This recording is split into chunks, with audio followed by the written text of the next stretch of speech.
Assalamualaikum warahmatullahi wabarakatuh. Alhamdulillahirabbil alamin.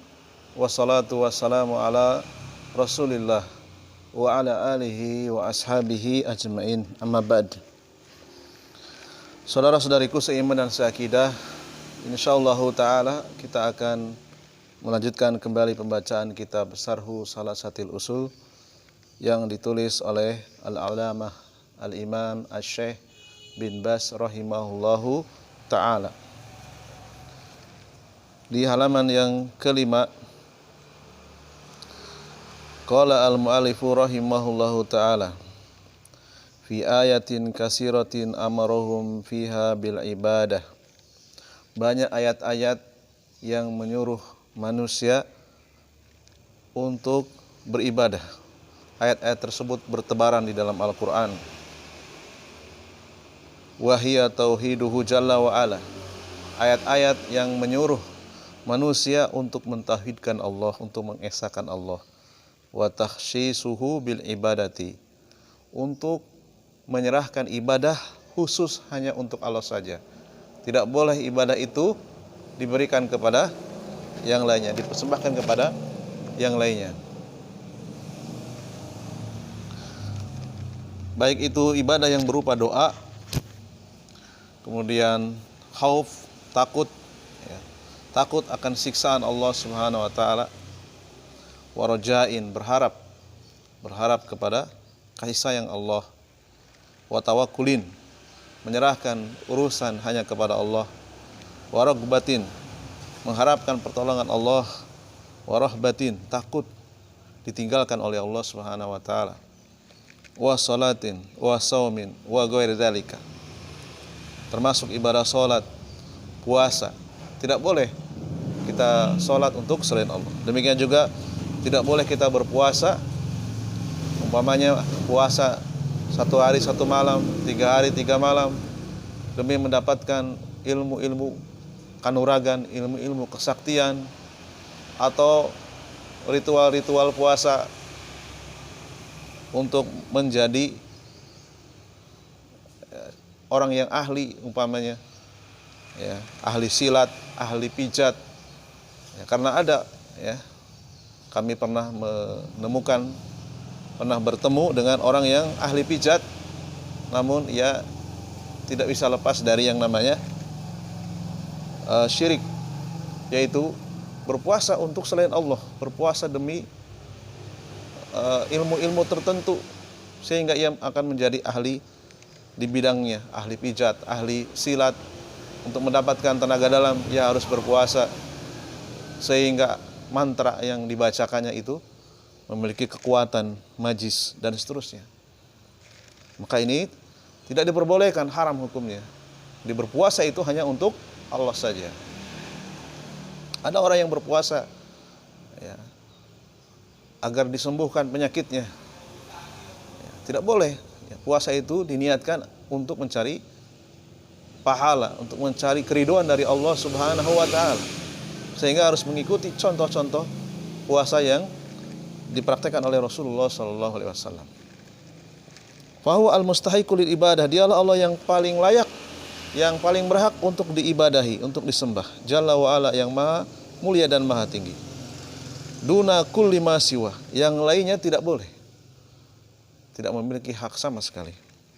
Wa yadkhulu fi dzalika fi'lul awamiri, demikian juga mempraktekkan apa yang Allah perintahkan, wa tarku nawahi, meninggalkan larangan-larangannya.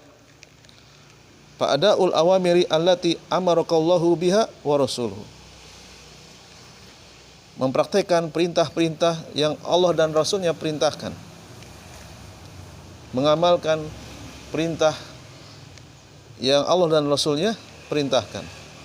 Wa tarkul nawahi allati nahakallahu anha wa rasul, demikian juga meninggalkan larangan apa yang dilarang oleh Allah dan Rasulnya. Kullu hadza dahilun fil ibadah, maka mempraktekkan apa yang diperintahkan dan meninggalkan yang dilarang ini juga termasuk ibadah. Wa hadza huwa al-Islam, dan inilah Islam. Wa huwa ad-dinu, inilah agama Islam. Wa huwa al-imanu wa huwa al-huda. Inilah keimanan dan petunjuk. Fala tusalli illa lillah. Maka tidaklah engkau berdoa kecuali hanya untuk Allah saja, kecuali kepada Allah saja. Wala tarka illa lahu. Tidak boleh engkau ruku, tidak boleh engkau melakukan salat kecuali ditujukan kepada Allah saja.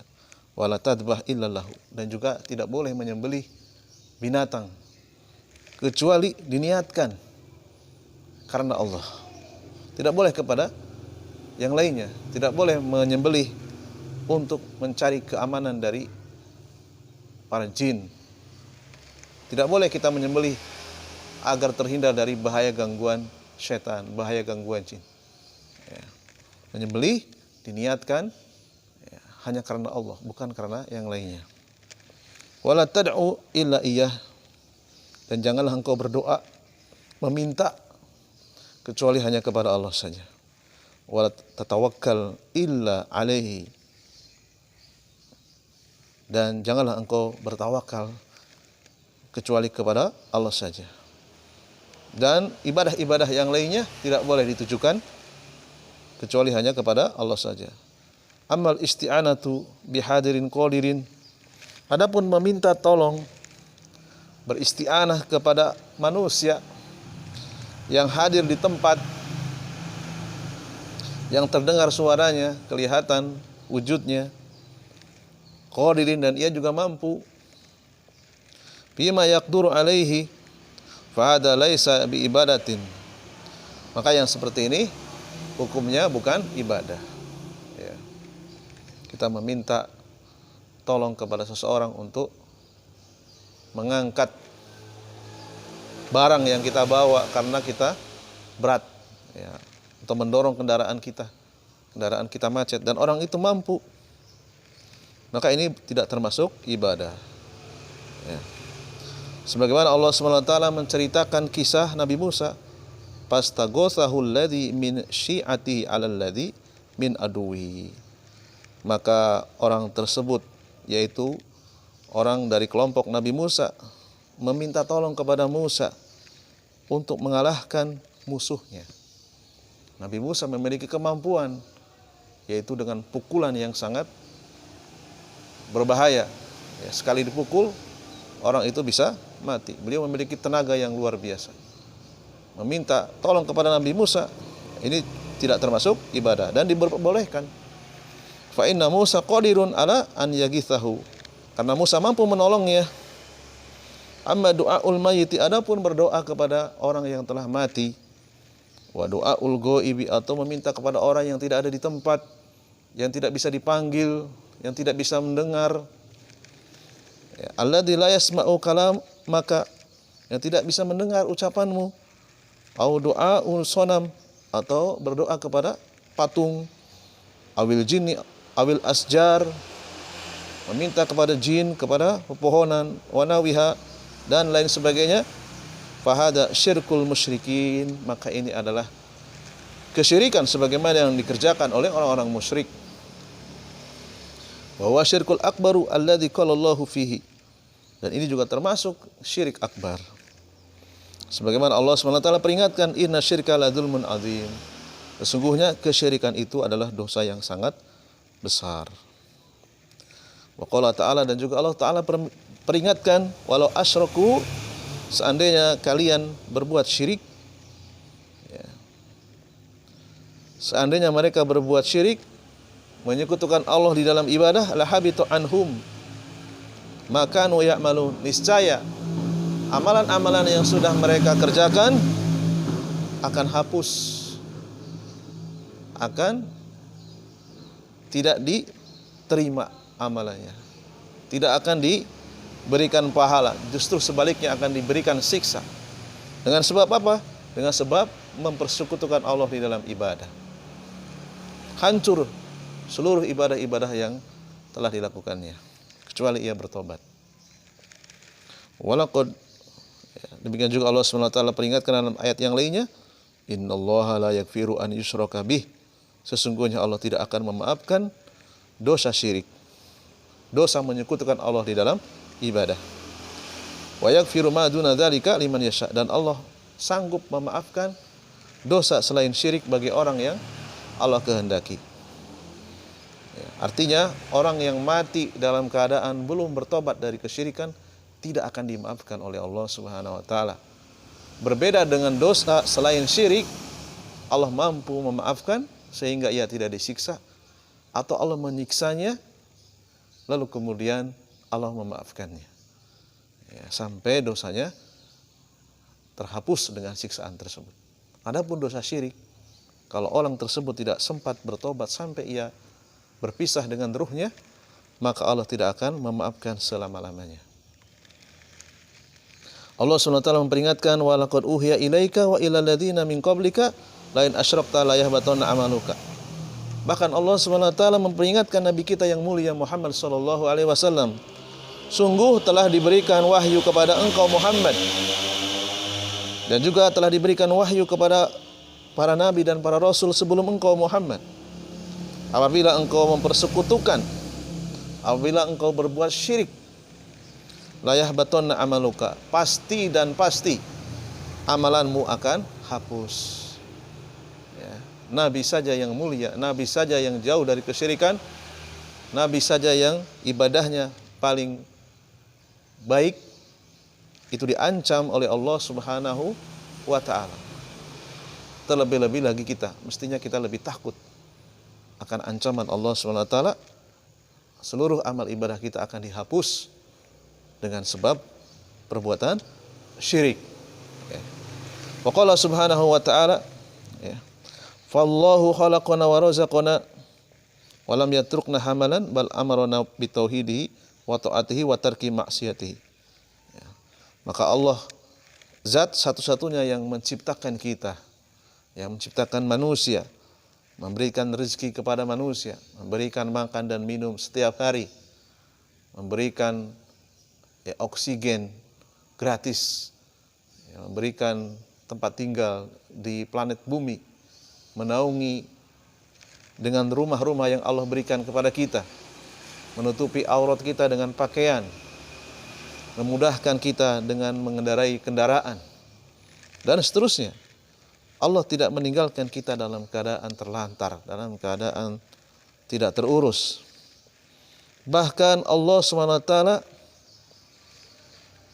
dengan kasih sayangnya menyuruh kita untuk mentauhidkannya agar kita selamat, menyuruh kita untuk mentaatinya agar kita tidak masuk ke dalam nerakanya, menyuruh kita untuk meninggalkan maksiat demi keselamatan kita.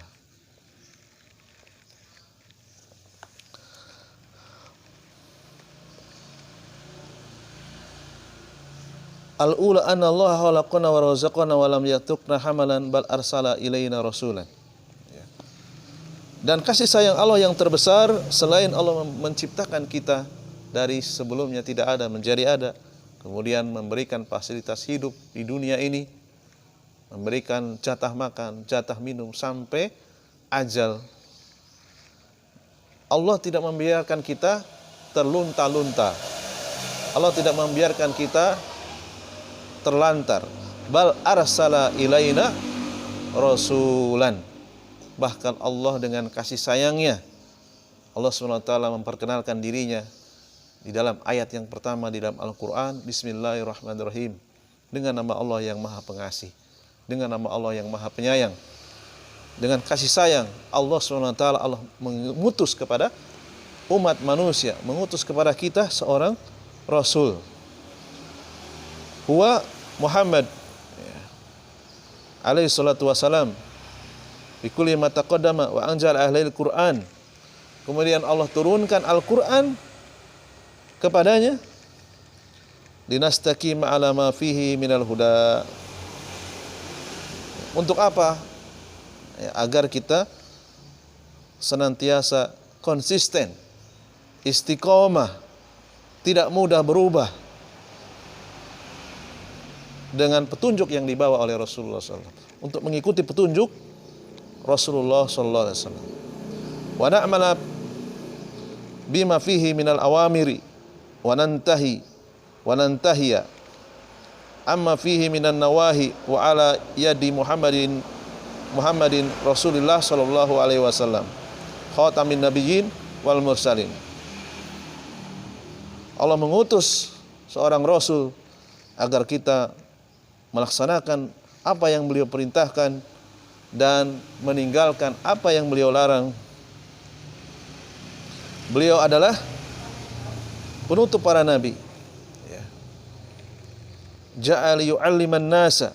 Beliau datang dari bangsa Arab, kemudian ke tanah Arab, dan mengajarkan kepada murid-muridnya untuk menyebarkan ajarannya, untuk mengajarkan manusia tentang agama Allah, tentang agama manusia, bahwa khatamul anbiya wa imamuhum wa afdaluhum. Beliau adalah penutup para nabi, imam bagi seluruh umat manusia, nabi yang paling utama untuk mereka. Faman ata'ahu dakhalal jannata. Maka barang siapa yang mentaati Rasul, dakhalal jannata, pasti masuk surga. Wa man asahu dakhalan nar. Dan barang siapa yang bermaksiat kepadanya, barang siapa yang tidak taat kepada nabi kita yang mulia, pasti ia akan masuk ke dalam neraka. Faman ata'a hadar rasula wastaqama 'ala dini. Maka kita wajib untuk mentaati Rasul dan istiqomah di atas agamanya, maka insyaallah taala kita akan mendapatkan surga. Wa man asahada rasula wa hada an dinihi falahun nar. Dan sebaliknya, siapa saja yang bermaksiat kepada Rasul, tidak taat kepada Rasul, menyimpang dari agamanya, menyimpang dari tuntunannya, menyimpang dari tata cara ibadahnya, membuat perkara-perkara yang baru, maka ia diancam dengan neraka. Kama qala ta'ala inna arsalna ilaikum rasulan syahidan alaikum. Allah SWT mengabarkan kepada kita, sesungguhnya kami telah mengutus kepada kalian seorang rasul agar menjadi saksi atas kalian, yakni bi amalikum, menjadi saksi atas amalan-amalan kalian. Kama arsalna ila fir'auna rasulan, sebagaimana kami telah mengirimkan kepada Fir'aun seorang rasul, yaitu Nabi Musa, bahwa mursalun alaihi salatu wassalam, beliau diutus. Fa'asa fir'aunu rasula fa'akhadnahu ahdan wabila. Musa bermaksiat kepada utusan Allah, yaitu bermaksiat kepada Nabi Musa, tidak taat kepada Nabi Musa, tidak mengikuti nasihat Nabi Musa. Kami berikan ia siksaan yang pedih. Ay ahdana fir'auna ahdan wabilan di dunia bil gorki. Kami siksa Fir'aun di dunia dengan cara ditenggelamkan, dengan cara menghirup air kehabisan nafas, lalu kemudian mati. Wa fil akhirati binar, kemudian di akhirat dibangkitkan kembali, kemudian disiksa. Jadi Fir'aun itu mendapatkan siksaan di dunia dan juga di akhirat, dengan sebab ia bermaksiat kepada Nabi Musa alaihi salatu wassalam, tidak mentaati Rasulnya.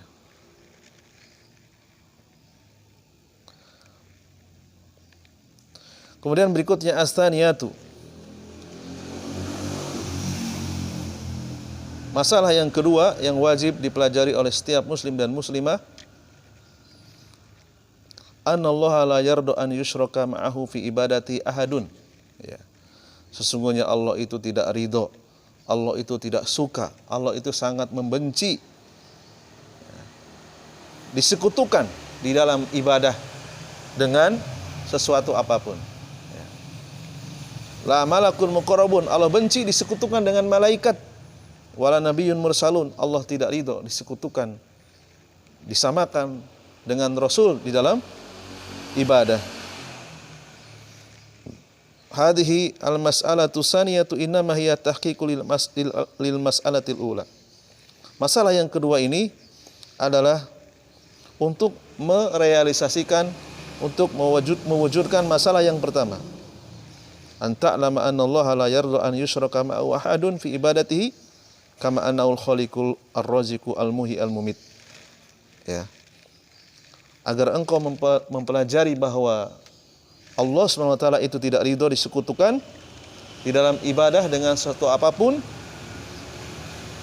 Allah hanya ridho diesakan. Allah hanya ridho ditunggalkan di dalam ibadah.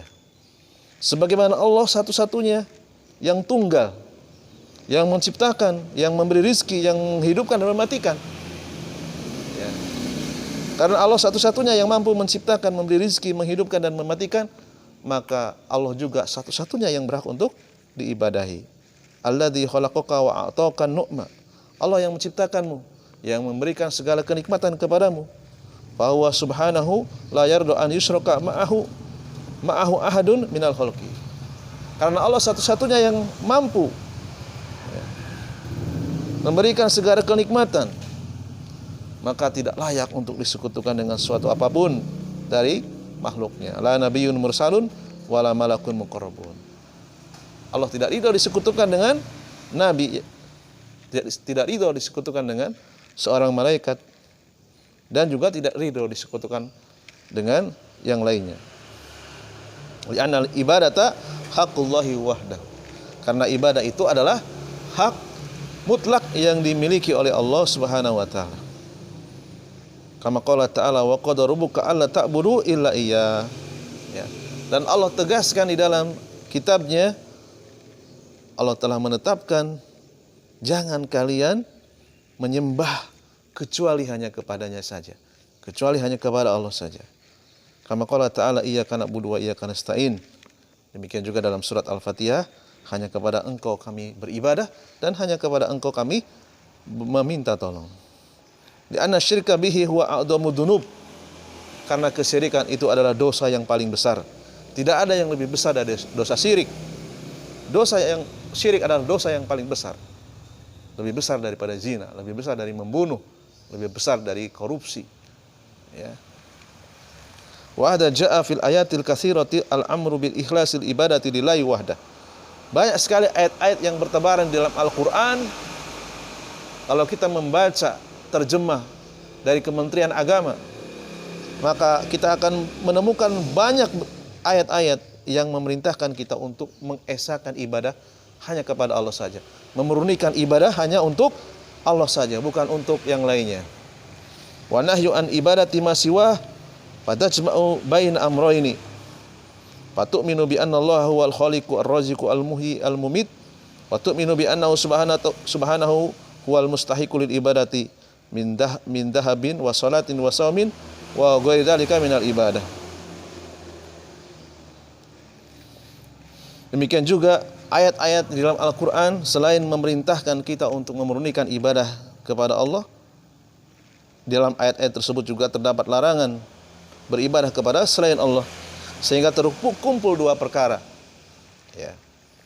Beriman kepada Allah, Allah adalah satu-satunya yang mampu menciptakan manusia, menciptakan jin, menciptakan seluruh makhluk, satu-satunya yang mampu memberikan rezeki, menghidupkan dan mematikan. Kemudian beriman bahwasanya Allah satu-satunya zat yang berhak, yang paling pantas untuk diibadahi. Baik itu ibadah berupa menyembelih, salat, puasa, dan ibadah-ibadah yang lainnya. Kama qala subhanahu wa ilahukum ilahu wahid. Dan Tuhan kalian adalah Tuhan yang tunggal, Tuhan yang tidak lebih dari satu, Tuhan yang jumlahnya hanya satu, tidak dua, tidak tiga. Wa qala subhanahu fala tad'u ma'allahi ahadan. Allah SWT mengatakan, janganlah kalian berdoa, janganlah kalian beribadah kepada Allah dengan mempersekutukannya dengan sesuatu apapun. Artinya beribadahlah hanya kepada Allah saja. Jangan double, jangan menduakan Allah dengan yang lainnya di dalam ibadah. Mungkin ini saja yang bisa kita bacakan. Mudah-mudahan bisa dipahami dan diambil manfaatnya. Dan insyaallah ta'ala kita akan lanjutkan pada sesi yang akan datang. Dan mohon maaf atas segala kekurangannya. Subhanakallahumma wa bihamdika asyhadu an la ilaha illa anta astaghfiruka wa atubu ilaik. Assalamualaikum warahmatullahi wabarakatuh.